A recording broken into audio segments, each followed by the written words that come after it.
ಬಹಳಷ್ಟು ಜನಕ್ಕೆ ಶ್ರವಣ ದೇವತೆಗಳು ಯಾರು ಅಂತಾನೆ ಗೊತ್ತಿಲ್ಲ. ಬರೀ ಶ್ರವಣ ದೇವತೆಗಳ ಕಥೆಯನ್ನು ಕೇಳೋದ್ರಿಂದಲೇ ಅನೇಕ ಪಾಪಗಳು ನಮ್ಮನ್ನ ಮುಟ್ಟೋದಿಲ್ಲ ಅಂತ. ನಲಿಪ್ಯತೆ ಪಾಪೈ ನಲಿಪ್ಯತೆ ಅಂತ ಹೇಳಿದೆ. ಶ್ರವಣಾನಂಚ ಮಹಾತ್ಮ ಉತ್ಪತ್ತಿಂ ಚೇಷ್ಟಿತಂ ಶುಭಂ ಶೃಣೋತಿ ಪಕ್ಷಿ ಶಾರ್ದೂಲ ಸಚ ಪಾಪೈನ ಲಿಪ್ಯತೆ ಅಂತ ಹೇಳಿದ್ರೆ ವಿಷ್ಣು ದೇವರು ಗರುಡ ದೇವರಿಗೆ ಹೇಳ್ತಿರೋದು ಏನಪ್ಪಾ ಅಂತ ಹೇಳಿದ್ರೆ, ಶ್ರವಣ ದೇವತೆಗಳನ್ನ ಉತ್ಪತ್ತಿಯನ್ನ, ಅವರ ಚರಿತ್ರೆಯನ್ನು, ವೃತ್ತಾಂತವನ್ನು ಯಾರು ಕೇಳ್ತಾರೋ ಅವರ ಕಥೆಯನ್ನ, ಅವರು ಅನೇಕ ಪಾಪಗಳಿಂದ ಮುಕ್ತಿಯನ್ನು ಪಡಿತಾರೆ ಅಂತ ಹೇಳಿದ್ರೆ, ಅನೇಕ ಪಾಪಗಳು ಅವ್ರಿಗೆ ಅಂಟೋದಿಲ್ಲ ಅಂತ ಹೇಳಿದ್ರೆ, ದೊಡ್ಡ ದೊಡ್ಡ ಕೆಟ್ಟ ಕೆಲಸ ಮಾಡ್ಬಿಡ್ತೀವಿ ಮತ್ತೆ ಶ್ರವಣ ದೇವತೆಗಳ ಕಥೆಗಳನ್ನ ಕೇಳ್ಬಿಡ್ತೀವಿ, ಎಲ್ಲ ಪಾಪನೂ ನಿವೃತ್ತಿ ಆಗುತ್ತೆ, ಹಂಗೆಲ್ಲ ಇಲ್ಲ. ಯಾವ್ದು ಪಾಪಗಳು ಅಂತ ಹೇಳಿದ್ರೆ ನಮ್ಗೆ ಗೊತ್ತಿಲ್ಲದೆ ಅನೇಕ ಪಾಪಗಳನ್ನ ಮಾಡಿರ್ತೀವಿ. ಯಾವುದೊಂದು ಕ್ಷಮ್ಯವಾದಂತಹ ಪಾಪಗಳೆಲ್ಲವೂ ಕೂಡ ಇರ್ತವೆ, ಅಪರಾಧಗಳು. ಆ ಎಲ್ಲ ಅಪರಾಧಗಳು ಕೂಡ ಪರಿಹಾರ ಆಗುತ್ತೆ ಅಂತ ಇಟ್ಕೋಬೇಕು. ನಾವು ಅದ್ರ ಬದಲು ಇಲ್ಲಿ ಎಲ್ಲ ಪಾಪದಿಂದ ಹೋಗ್ಬಿಡುತ್ತೆ ಅಂದ್ರೆ ನಾವೇನ್ ಬೇಕಾದ್ರೂ ಮಾಡ್ಬೋದು, ಆಮೇಲೆ ಬಂದು ಶ್ರವಣ ದೇವತೆಗಳ ಕಥೆ ಕೇಳ್ಬಿಡ್ತೀವಿ ಅಂತ ಹೇಳಿದ್ರೆ ಎಲ್ಲ ಪಾಪ ಹೋಗ್ಬಿಡುತ್ತೆ ಅಂತ ಹೇಳಿದ್ರೆ ಸಾಧ್ಯನೇ ಇಲ್ಲ. ಆ ರೀತಿಯಾಗಿ ಇಹಲೋಕೆ ಸುಖಂ ಭುಂಕ್ತ ಸ್ವರ್ಗಲೋಕೆ ಮಹೀಯತೆ. ಆ ಶ್ರವಣ ದೇವತೆಗಳನ್ನ ಪೂಜೆ ಮಾಡಿದ್ರೆ ಬರೀ ಪಾಪಗಳು ಪಾಪಗಳಿಂದ ವಿಮುಕ್ತರಾಗೋದಲ್ಲ, ಹೊರತಾಗಿ ಸುಖವನ್ನು ಕೂಡ ಈ ಲೋಕದಲ್ಲಿ ಸುಖವನ್ನು ಪಡೆದು ಮತ್ತೆ ಮುಂದೆ ಸ್ವರ್ಗವನ್ನು ಕೂಡ ಪಡಿತಾರೆ, ಸ್ವರ್ಗಕ್ಕೂ ಕೂಡ ಹೋಗ್ತಾರೆ ಅಂತ ಈ ರೀತಿಯಾಗಿ ಗರುಡ ಪುರಾಣದಲ್ಲಿ ಪ್ರೇತಕಾಂಡದಲ್ಲಿ ವಿಷ್ಣುದೇವರು ಗರುಡ ದೇವರಿಗೆ ಹೇಳ್ತಾರೆ. ಇನ್ನು ಅಷ್ಟೇ ಅಲ್ಲದೆ ಈ ಶ್ರವಣ ದೇವತೆಗಳನ್ನ ಯಾರು ಕಲಶದಲ್ಲಿ ಅಥವಾ ತುಂಬಿದಂತಹ ಅನ್ನದ ಪಾತ್ರೆಯಲ್ಲಿ ಯಾರು ಅವರನ್ನ ಆರಾಧನೆ ಮಾಡ್ತಾರೋ, ವಿಷ್ಣುವಿನೊಟ್ಟಿಗೆ ಆರಾಧನೆ ಮಾಡ್ತಾರೋ, ಅವರು ದೇವತೆಗಳಿಗೂ ಕೂಡ ಸಿಗದಿರುವಂತಹ ಸೌಭಾಗ್ಯ ಅನ್ನೋದು ಸಿಗತ್ತೆ ಅಂತ ಹೇಳಿ ವಿಷ್ಣುದೇವರೇ ಗರುಡ ಪುರಾಣದಲ್ಲಿ ಹೇಳ್ತಾರೆ. ಯಾರಿಗೆ? ಗರುಡ ದೇವರಿಗೆ. ಏನಂತ? ಮಾನುಷೇ ಲೋಕೆ ಶ್ರವಣಾನ್ ಪೂಜೆಯೇದಿಹ ವರ್ಧನಿ ಜಲ ಸಂಪೂರ್ಣ ಪಕ್ವಾನ್ನ ಪರಿಪೂರಿತ ಶ್ರವಣಾನ್ ಪೂಜೆಯೇತ್ ತತ್ರ ಮಯಾ ಸಹ ಖಗೇಶ್ವರ ತಸ್ಯಾಹಂ ತತ್ಕರಿಷ್ಯಾಮಿ ಯತ್ಸುರೈರಪಿ ದುರ್ಲಭಂ ಅಂತ. ಕಲಶದಲ್ಲಿ ಮತ್ತೆ ಪೂರ್ಣ ತುಂಬಿದಂತಹ ಪಕ್ವಾನ್ನ ಯಾವುದು ಅನ್ನದ ಪಾತ್ರೆ ಇರುತ್ತಲ್ಲ, ಅದರಲ್ಲಿ ಶ್ರವಣ ದೇವತೆಗಳನ್ನ ನಾವು ಆರಾಧನೆ ಮಾಡಿದ್ವಿ ಅಂತ ಹೇಳಿದ್ರೆ ಆಗ ದೇವತೆಗಳಿಗೂ ಕೂಡ ದುರ್ಲಭವಾದಂತಹ ಸೌಭಾಗ್ಯವನ್ನು ನಾನು ಕರುಣಿಸ್ತೀನಿ.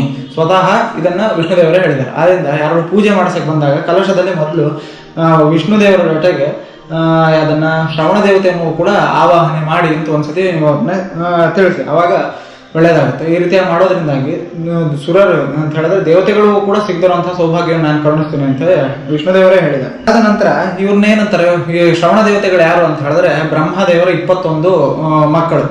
ಆ ಬ್ರಹ್ಮದೇವರು ಸೃಷ್ಟಿ ಮಾಡಿದ್ದಾರೆ 21 ಮಕ್ಕಳನ್ನ.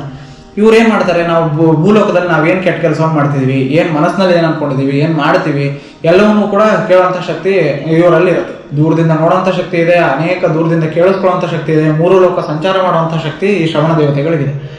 ಬಹಳ ಜನ ಏನಂದ್ರು, ಈ ರೀತಿಯಾದಂತ ಶಕ್ತಿಗಳಿದೆ, ಎಲ್ಲ ನಾವ್ ಏನೇನ್ ಮಾಡ್ತೀವಿ ಎಲ್ಲ ಕೆಟ್ಟ ಕೆಲಸವನ್ನ ಅದನ್ನ ಯಮದೇವರ ಹತ್ರ ಹೋಗಿ ಯಾರು ಶ್ರವಣ ದೇವತೆಗಳು ಹೇಳ್ತಾರೆ ಅಂತ ನಾನೊಂದು ವಿಡಿಯೋ ಮಾಡಿದ್ದೆ. ಆಗ ಬಹಳ ಜನ ಒಂದಿಬ್ರು ಫಿಟ್ಟಿಂಗ್ ಮಾಸ್ಟರ್ ಅಂತ ಕಾಮೆಂಟ್ ಮಾಡಿದ್ರು. ಅದಕ್ಕೆ ಫಿಟ್ಟಿಂಗ್ ಮಾಸ್ಟರ್ ಅನ್ನಕ್ಕೆ ಹೋಗ್ಬಾರ್ದು, ಯಾಕೆ ಅಂತ ಹೇಳಿದ್ರೆ ಅವ್ರು ಇರ್ಲಿಲ್ಲ ಅಂತ ಹೇಳಿದ್ರೆ ಇದು ನಡೀತಾನೆ ಇರಲಿಲ್ಲ. ಯಾರು ನೋಡ್ಕೊಳ್ಳೋರು ಯಾರು ಫಿಟ್ಟಿಂಗ್ ಮಾಸ್ಟರ್ ಅಂತ ಯಾರನ್ನ ಕಾಮಿಡಿ ಮಾಡೋದಿದ್ರು ದೇವ್ರ ವಿಷಯದಲ್ಲಿ ಕಾಮಿಡಿ ಮಾಡಕ್ ಹೋಗ್ಬಾರ್ದು ಇಂಥದ್ರಲ್ಲಿ, ಆಮೇಲೆ ಉಲ್ಟಾ ಆಗ್ಬಿಡ್ಬೋದು. ಅದರಿಂದ ಶ್ರವಣ ದೇವತೆಗಳು ಏಕೆ ಅಂತ ಹೇಳಿದ್ರೆ ನಾವೇನಾದ್ರು ಫಿಟ್ಟಿಂಗ್ ಮಾಸ್ಟರ್ ಅಂತ ಯಾರು ಕರಿಬೋದು, ನಾವೇನು ಒಳ್ಳೇದು ಮಾಡಿದ್ರು ಕೂಡ ಕೆಟ್ಟದ್ದು ಅಂತ ಹೋಗಿ ಯಾರಿಗೂ ಹೇಳಿದ್ರು ಅಂತ ಹೇಳಿದ್ರೆ, ಅಥವಾ ಕೆಟ್ಟದನ್ನೇ ತುಂಬಾ ಹೇಳ್ತಾ ಹೋಗ್ಬಿಟ್ರೆ ಅಂತ ಹೇಳಿದ್ರೆ ಇನ್ನೊಬ್ರಿಗೆ ಅಂಥವ್ರು ಫಿಟ್ಟಿಂಗ್ ಮಾಸ್ಟರ್ ಅನ್ಬೋದು. ಇವರು ಒಳ್ಳೇದನ್ನ ಕೆಟ್ಟದನ್ನ ನಾವು ಏನ್ ಮನಸ್ಸಲ್ಲಿ ಏನ್ ಅನ್ಕೊಂಡಿದೀವಿ ಎಲ್ಲವನ್ನು ಕೂಡ ಹೇಗಿದೆಯೋ ಹಾಗೆ ಅದೇ ರೀತಿಯಾಗಿ ತಿಳಿಸ್ತಾರೆ. ಈ ರೀತಿಯಾಗಿ ಒಂದು ವ್ಯವಸ್ಥೆ ಅನ್ನೋದು ಸರಿ ಇರುತ್ತೆ. ಅಕಸ್ಮಾತ್ ಅವ್ರು ಮಾಡ್ತಾನೆ ಇರ್ಲಿಲ್ಲ ಅಂತ ಹೇಳಿದ್ರೆ ನೋಡ್ಕೊಳ್ಳೋದೇನು. ಅದರಿಂದ ದೇವ ವಿಷಯದಲ್ಲಿ ಈ ರೀತಿಯಾಗಿ ಕಾಮಿಡಿನೂ ಕೂಡ ಮಾಡ್ಲಿಕ್ಕೆ ಹೋಗಬಾರ್ದು. ಇದು ಶ್ರವಣ ದೇವತೆಗಳು ನಾವು ಮಾಡುವಂತ ಕೆಟ್ಟ ಕೆಲಸ ಒಳ್ಳೆ ಕೆಲಸ ಎಲ್ಲವನ್ನೂ ಕೂಡ ಯಮದೇವರು ತಿಳಿಸ್ತಾರೆ, ಯಮದೇವರು ಶಿಕ್ಷೆ ಕೊಡ್ತಾರೆ ಅಂತ ಗರುಡ ಪುರಾಣದಲ್ಲಿ ಇದೆ. ಇದೇ ಗರುಡ ಪುರಾಣದಲ್ಲೇ ಚಿತ್ರಗುಪ್ತರು ನಾವೇನ್ ಮಾಡ್ತೀವಿ, ನಾವು ಮಾಡಿದಂತ ಕೆಟ್ಟ ಕೆಲಸ ಎಲ್ಲವನ್ನು ಕೂಡ ಇವ್ರಿಗೆ ತಿಳಿಸ್ತಾರೆ, ಯಮದೇವ್ರಿಗೆ ತಿಳಿಸ್ತಾರೆ ಅಂತಿದೆ. ಹಾಗಾದ್ರೆ ಶ್ರವಣ ದೇವತೆಗಳು ನಾವು ಮಾಡಿರುವಂತ ಕೆಟ್ಟ ಕೆಲಸವನ್ನ ಯಮದೇವ್ರಿಗೆ ತಿಳಿಸ್ತಾರೋ ಯಮನಿಗೆ, ಅಥವಾ ಚಿತ್ರಗುಪ್ತರು ತಿಳಿಸ್ತಾರೋ ಅಂತ. ನಮ್ಗೆಲ್ಲ ಪ್ರಸಿದ್ಧಿ ಇರೋದೇನು ಫೇಮಸ್, ಚಿತ್ರಗುಪ್ತರೇ ನಾವು ಮಾಡಿರೋದೆಲ್ಲನೂ ಕೂಡ ಯಮನಿಗೆ ತಿಳಿಸೋದು ಅಂತ. ಆದ್ರೆ ಇಬ್ರು ಮಾಡ್ತಾರೆ ಅಂತ ಅದೇ ಗರುಡ ಪುರಾಣದಲ್ಲೇ ಏನು ಅಂತ ಸಂಶಯ ಬರುತ್ತೆ. ಈ ರೀತಿಯಂತ ಸಂಶಯ ಅನೇಕ ಕಡೆ ಬರುತ್ತೆ. ಒಂದು ಪುರಾಣದಲ್ಲಿ ಒಂದ್ ರೀತಿ ಹೇಳ್ತಾರೆ, ಇನ್ನೊಂದು ಪುರಾಣದಲ್ಲಿ ಅದ್ರ ವಿರುದ್ಧವಾಗಿ ಹೇಳ್ಬಿಟ್ಟಿರ್ತಾರೆ. ಒಂದು ಶಾಸ್ತ್ರಗಳು ಒಂದ್ ರೀತಿ ಹೇಳ್ತಾರೆ, ಇನ್ನೊಂದು ಶಾಸ್ತ್ರದಲ್ಲಿ ಅದ್ರ ವಿರುದ್ಧವಾಗಿ ಉಲ್ಟಾನೇ ಹೇಳ್ಬಿಟ್ಟಿರ್ತಾರೆ. ಆಗ ಅದಕ್ಕೆ ಉತ್ತರ ಹೇಗೆ ಕಂಡುಹಿಡ್ಕೋಬೇಕು ಅಂತ ಹೇಳಿದ್ರೆ ನಾವು ಎಲ್ಲವನ್ನೂ ಕೂಡ ಓದಿರ್ಬೇಕಾಗಿರುತ್ತೆ.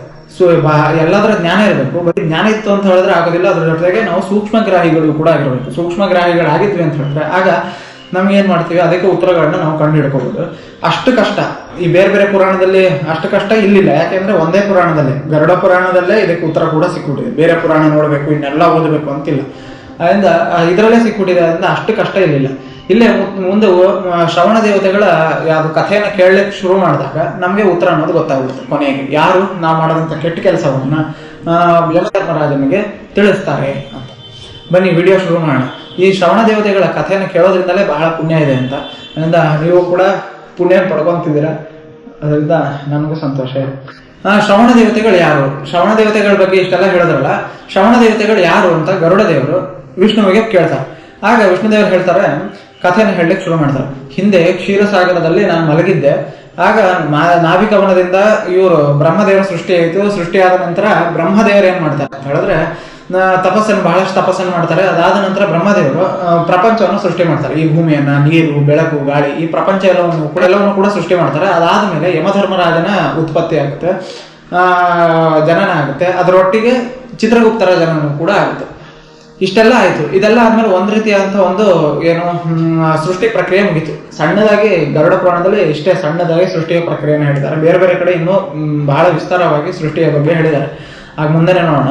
ಅದರಿಂದ ಸೃಷ್ಟಿ ಈ ರೀತಿಯಾಗಿ ಆಗಿದೆ. ಅದಾದ ನಂತರ ಒಂದು ಹಂತದ ಸೃಷ್ಟಿಯನ್ನು ಮಾಡಿ ಪುನಃ ಬ್ರಹ್ಮದೇವರು ಏನ್ ಮಾಡ್ತಾರೆ, ಕಮಲದಲ್ಲಿ, ನಾಭಿ ಕಮಲದಲ್ಲಿ, ವಿಷ್ಣುವಿನ ಕಮಲದ ನಾಭಿಂದ ಬಂದಂತಹ ಕಮಲ ಇದೆ, ಅದರಲ್ಲಿ ಪುನಃ ತಪಸ್ಸನ್ನು ಮಾಡ್ಲಿಕ್ಕೆ ಶುರು ಮಾಡಿಬಿಡ್ತಾರೆ. ಈ ಕಡೆ ಯಾರು ಏನೇನ್ ಮಾಡಿದ್ದಾರೆ ಎಲ್ಲರೂ ಕೂಡ ಅವ್ರವ್ರ ಕೆಲಸ ಮುಗಿಸ್ಕೊಂಡು ಹೋಗ್ಲಿಕ್ಕೆ ಶುರು ಮಾಡ್ತಾರೆ. ಆದ್ರೆ ಯಾರು ಏನ್ ಮಾಡಿದ್ದಾರೆ, ಯಾರು ಕೆಟ್ಟ ಕೆಲಸ ಮಾಡಿದ್ದಾರೆ, ಯಾರು ಒಳ್ಳೆ ಕೆಲಸ ಮಾಡಿದ್ದಾರೆ ನೋಡೋ ಒಬ್ರು ಇಲ್ಲ. ಬಹಳಷ್ಟು ಜನಕ್ಕೆ ಶಕ್ತಿ ಇದೆ, ನೋಡೋಂಥ ಶಕ್ತಿ, ಯಾರ್ಯಾರು ಒಳ್ಳೆ ಕೆಲಸ ಮಾಡಿದ್ದಾರೆ, ಏನೇನ್ ಮಾಡ್ತಿದ್ದಾರೆ ಅಂತ. ಯಾವ್ದಾದ್ರು ಒಂದು ಕೆಲಸಕ್ಕೆ ಒಬ್ರು ನಿಯುಕ್ತರಾಗಿದ್ರು ಅಂತ ಹೇಳಿದ್ರೆ ಅವ್ರೆಲ್ಲವನ್ನು ಕೂಡ ನೋಡ್ಕೊಂಡು ಹೋಗ್ತಾರೆ. ಇಲ್ಲ ಅಂತ ಹೇಳಿದ್ರೆ ಎಲ್ಲರೂ ಎಲ್ಲವನ್ನು ಕೂಡ ಗಮನಿಸ್ಲಿಕ್ಕೆ ಹೋಗೋದಿಲ್ಲ. ಹಾಗಾಗಿ ಏನ್ ಮಾಡೋದು, ಯಾರು ಏನ್ ಮಾಡ್ತಿದ್ದಾರೆ, ಏನ್ ಕೆಟ್ಟ ಕೆಲಸ ಮಾಡ್ತಿದ್ದಾರೆ, ಏನು ಕೂಡ ಗೊತ್ತಾಗ್ತಿಲ್ವಲ್ಲ ಅಂತ ಹೇಳಿ ದೇವತೆಗಳಿಗೆ ಚಿಂತೆ ಉಂಟಾಗುತ್ತೆ. ಅದಾದ್ಮೇಲೆ ಅವರು ವೇದ ಮಂತ್ರಗಳಿಂದಾಗಿ ಬ್ರಹ್ಮದೇವರನ್ನ ಯಾವುದು ಪೂಜಿಸ್ತಾರೆ, ಧ್ಯಾನಿಸ್ತಾರೆ, ಜಪಿಸ್ತಾರೆ. ಅದಾದ ನಂತರ ಬ್ರಹ್ಮದೇವರು ಏನ್ ಮಾಡ್ತಾರೆ, ಸಂತುಷ್ಟರಾಗಿ ಅವ್ರು ಏನ್ ಮಾಡ್ತಾರೆ, ಈ ಸಮಸ್ಯೆಗಳನ್ನೆಲ್ಲ ತಿಳಿದು ಅವರು ಕೈಯಲ್ಲಿ ಕುಶವನ್ನು ಹಿಡ್ಕೊಂಡಿರ್ತಾರೆ, ಗರ್ಭೆ ಕುಶ. ಅದನ್ನ ಹಿಡ್ಕೊಂಡು ಅವರು ತಮ್ಮ ಶಕ್ತಿಯಿಂದಾಗಿ 12 ಜನ ಶ್ರವಣ ಕುಮಾರರನ್ನ, ಶ್ರವಣ ದೇವತೆಗಳನ್ನ ಸೃಷ್ಟಿ ಮಾಡ್ತಾರೆ. ಅವರೇ 12 ಜನ ಶ್ರವಣ ದೇವತೆಗಳು. ಅವ್ರಿಗೇನ್ ಶಕ್ತಿ, ಬಹಳ ದೂರದಿಂದ ನೋಡುವಂತ ಶಕ್ತಿ, ಬಹಳ ದೂರದಿಂದ ಕೇಳಿಸ್ಕೊಳ್ಳುವಂತ ಶಕ್ತಿ, 3 ಲೋಕದಲ್ಲೂ ಕೂಡ ಸಂಚಾರ ಮಾಡುವಂತ ಶಕ್ತಿ, ಅಂತಹ ಅನೇಕ ಪವರ್ಗಳು ಶ್ರವಣ ದೇವತೆಗಳಿದೆ. ಅಂತ ಶ್ರವಣ ದೇವತೆಗಳನ್ನ ಉತ್ಪತ್ತಿ ಮಾಡ್ತಾರೆ. ಅದೇನು ಹೇಳಿದ್ದಾರೆ ಅದು ಕೂಡ, ಇದೆಲ್ಲವೂ ಕೂಡ ಅದು ಇದೇ ಗರುಡ ಪುರಾಣದ ಪ್ರೇತಕಾಂಡದಲ್ಲೇ ಬರುತ್ತೆ. ಏಕೀಭೂತಂ ಜಗತ್ ಸರ್ವಂ ಜಗತ್ಸ್ಥಾವರ ಜಂಗಮಂ ಕ್ಷೀರೋದ ಸಾಗರೇ ಪೂರ್ವಂ ಮೈಸುಪ್ತೇ ಜಗತ್ಪತೋ. ಏಕೀಭೂತಂ ಎಲ್ಲವೂ ಕೂಡ ಒಂದೇ ಆಗಿತ್ತು. ಕ್ಷೀರಸಾಗರದಲ್ಲಿ ನಾನು ಮಲಗಿದ್ದೆ. ಮೈಸೂಕ್ತೆ ಜಗತ್ಪತೋ ನಾಭಿಸ್ಥೋಜ ತಪಸ್ತೇಪೆ. ತನ್ನ ವಿಷ್ಣುದೇವರ ನಾಭಿ ಕಮಲದಿಂದ ನಾಭಿ ಕಮಲದಲ್ಲಿ ಇರುವಂತಹ ಯಾರು ಬ್ರಹ್ಮದೇವರಿದ್ದಾರೆ, ಅವ್ರೇನ್ ಮಾಡ್ತಾರೆ, ನಾಭಿಸ್ತೋಪ ತಪಸ್ತೇಪೆ. ಅವರು ಅನೇಕ ವರ್ಷಗಳ ಕಾಲ ತಪಸ್ಸನ್ನು ಮಾಡ್ತಾರೆ. ಅದಾದ ನಂತರ ಈ ಜಗತ್ತನ್ನು ಸೃಷ್ಟಿ ಮಾಡ್ತಾರೆ. ಬ್ರಹ್ಮಣ ನಿರ್ಮಿತಂ ಪೂರ್ವಂ. ಬ್ರಹ್ಮದಿಂದಾಗಿ ಈ ಜಗತ್ತನ್ನು ಸೃಷ್ಟಿ ಆಯಿತು. ಸೃಷ್ಟಿಕರ್ತ ಬ್ರಹ್ಮ ಅಂತ ಹೇಳ್ತಾರೆ. ಬ್ರಹ್ಮನ ಸೃಷ್ಟಿ ಮಾಡೋದು ವಿಷ್ಣುದೇವರು. ಅದರಿಂದ ಸೃಷ್ಟಿಕರ್ತರ ಈ ನಮ್ಗೆ ಕಾಣುವಂತ ಏನು ಪ್ರಪಂಚ ಇದೆ ಅದನ್ನು ಸೃಷ್ಟಿ ಮಾಡಿರುವಂತವ್ರು ಗಾಳಿ, ಬೆಳಕು, ಸೂರ್ಯ, ಇವೆಲ್ಲವನ್ನು ಕೂಡ, ಗಾಳಿ, ಬೆಳಕು ಇತ್ಯಾದಿಗಳನ್ನ, ಪಂಚಭೂತಗಳನ್ನೆಲ್ಲವನ್ನು ಕೂಡ, 4 ಭೂತ, ಗಾಳಿ, ಬೆಳಕು, ಆಕಾಶ, ಇವೆಲ್ಲವನ್ನು ಕೂಡ ಸೃಷ್ಟಿ ಮಾಡಿರೋರು ಯಾರು ಅಂತ ಹೇಳಿದ್ರೆ ಬ್ರಹ್ಮದೇವರು. ಅವರು ಸೃಷ್ಟಿ ಮಾಡ್ತಾರೆ. ಅದನ್ನ ಪಾಲನೆ ಮಾಡೋರು ಯಾರು ಅಂತ ಹೇಳಿದ್ರೆ ವಿಷ್ಣುದೇವರು. ಅದನ್ನ ಸಂಹಾರ ಮೂರ್ತಿಗಳು ಎಲ್ಲವನ್ನು ಕೂಡ ನಾಶ ಮಾಡೋರು ಯಾರು ಅಂತ ಹೇಳಿದ್ರೆ ರುದ್ರದೇವರು ಅಂತ ಈ ಗರುಡ ಪುರಾಣ ಪ್ರೇತಕಾಂಡದಲ್ಲಿದೆ. ವಾಯು ಸರ್ವಗತ ಸೃಷ್ಟ. ಅದಾದ ನಂತರ ಎಲ್ಲಾ ಜಗತ್ತನ್ನು ಸೃಷ್ಟಿ ಮಾಡ್ತಾರೆ. ಅದರೊಳಗೆ ವಾಯುವನ್ನು ಎಲ್ಲಾ ಕಡೆಯಲ್ಲೂ ಕೂಡ ಸೃಷ್ಟಿಯನ್ನು ಮಾಡ್ತಾರೆ. ಸೂರ್ಯ ತೇಜೋ ವಿರುದ್ಧಿಮಾನ್, ಸೂರ್ಯ ಮತ್ತೆ ಪ್ರಕಾಶ ಎಲ್ಲವನ್ನೂ ಕೂಡ ಸೃಷ್ಟಿ ಮಾಡ್ತಾರೆ. ಅದಾದ ನಂತರ ಧರ್ಮರಾಜ ಮತ್ತೆ ಚಿತ್ರಗುಪ್ತರ ಉತ್ಪತ್ತಿ ಆಗುತ್ತೆ. ಸೃಷ್ಟ್ವೈವ ಮಾದಿಕಂ ಸರ್ವಂ ತಪಸ್ತೆ ಪೇತು ಪದ್ಮಜಃ. ಸೃಷ್ಟ್ವೈವ ಈ ರೀತಿಯಾಗಿ ಸೃಷ್ಟಿ ಮಾಡಿ ಪುನಃ ತಪಸ್ ಮಾಡ್ಲಿಕ್ಕೆ ಶುರು ಮಾಡಿಬಿಡ್ತಾರೆ. ಗದಾನಿ ಬಹುವರ್ಷಣೆ, ಅನೇಕ ವರ್ಷಗಳ ತಡೆಯುತ್ತೆ. ಬ್ರಹ್ಮಣೋ ನಾಭಿ ಪಂಕಜೆ. ಹಾಗೆ ನಾಭಿ ಪಂಕಜದಲ್ಲಿ ಕಮಲದಲ್ಲಿ ತಪಸ್ ಮಾಡ್ಲಿಕ್ಕೆ ಶುರು ಮಾಡಿ ಅನೇಕ ವರ್ಷಗಳೇ ತೆಗೆಯುತ್ತೆ. ಹಾಗೆ ಈ ರೀತಿಯಾಗಿ ದೇವತೆಗಳೆಲ್ಲರೂ ಕೂಡ ಬಂದು ಪ್ರಾರ್ಥನೆ ಮಾಡ್ಕೊಂತಾರೆ. ಆಗ ಬ್ರಹ್ಮದೇವರು ಅವರನ್ನು ಸೃಷ್ಟಿ ಮಾಡ್ತಾರೆ. ಇಂತಹ ಯಾವ ಶ್ರವಣ ದೇವತೆಗಳಿದ್ದಾರೆ ಅಂತಹ ಶ್ರವಣ ದೇವತೆಗಳನ್ನ ನಾವು ಆರಾಧನೆ ಮಾಡಿ ವ್ರತಗಳಿಂದಾಗಿ, ಪೂಜೆ ಇತ್ಯಾದಿಗಳಿಂದಾಗಿ ಅವ್ರನ್ನ ಸಂತೋಷ ಪಡಿಸಿದ್ವಿ ಅಂತ ಹೇಳಿದ್ರೆ, ಆರಾಧನೆ ಮಾಡಿದ್ವಿ ಅಂತ ಹೇಳಿದ್ರೆ ಅವ್ರಿಗೆ ಸುಖಕರವಾದಂತಹ ಮೃತ್ಯು ಉಂಟಾಗುತ್ತೆ. ಸುಖಕರವಾದಂತಹ ಮೃತ್ಯು ಉಂಟಾಗುತ್ತೆ ಅಂತ ಗರುಡ ಪುರಾಣದಲ್ಲಿ ಹೇಳಿದ್ದಾರೆ.